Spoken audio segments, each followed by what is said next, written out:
Welcome back to another technical deep dive here in the debug zone.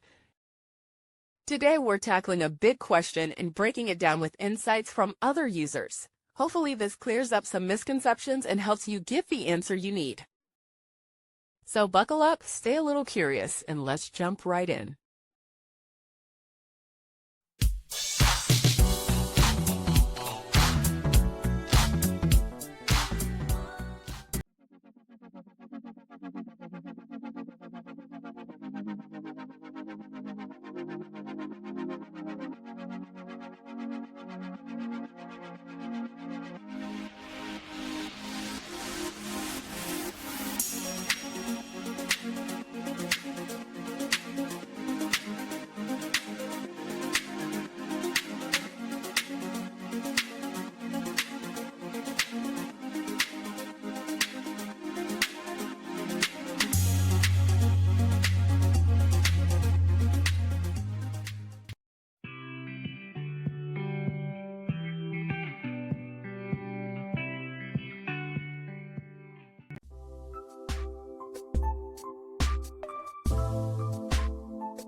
And that's a wrap.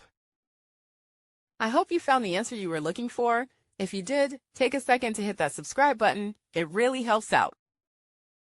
And let me know in the comments which solution worked best for you. See you next time in the debug zone.